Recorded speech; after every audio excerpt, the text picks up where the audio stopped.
In a town a few hours' drive from Moscow, Andrei Kononov and his family make their weekly Sunday pilgrimage. A devout follower of the Russian Orthodox Church, Kononov is also a proponent of the Kremlin's unique brand of Russian conservatism, one where devotion is defined as much by ancient Orthodox traditions as a fierce opposition to present-day Western values.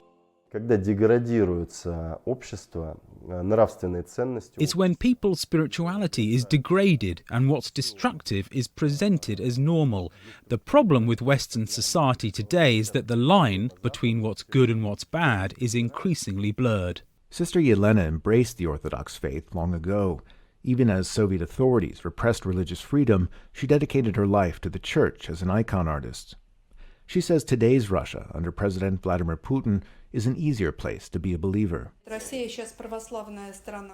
Russia is now an Orthodox Christian country. Our president is Orthodox. He is a person with great respect for the church. Seeking the support of the church faithful, the Kremlin wants religious conservative values to be enshrined in Russia's constitution, with references to God and traditional heterosexual families alongside provisions that preserve Putin's hold on power.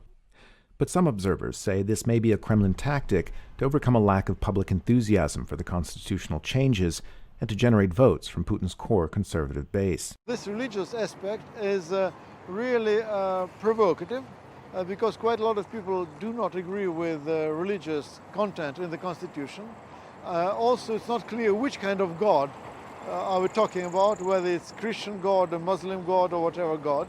Russia's Orthodox Church supports the proposed amendments, arguing they simply reflect the interest of a conservative majority, uneasy about Western trends like the expansion of LGBT rights and same-sex marriage. It can be said that the Russian population is mostly conservative. We say that the Russian people generally support traditional values. For the vast majority of Russians, family means a union between a man and a woman. But some clergy question the real need for abandoning Russia's current constitution, a document adopted amid democratic reforms in the post-Soviet 1990s that enshrine the separation of church and state. I do not understand how to include the word God in the Constitution can change the lives of people in a real and positive way. If we see the countries that include God in their Constitution, that does not help at all to the spiritual development of the people. Even with the coronavirus threatening a delay on the vote, the constitutional changes are considered all but certain to pass, a reflection of Russia's drift towards ultra-conservatism under Vladimir Putin's rule.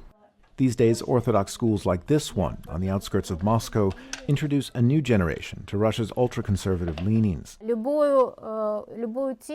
Any topic, any lesson, any discipline we teach to students is presented according to Orthodox values through the Word of God.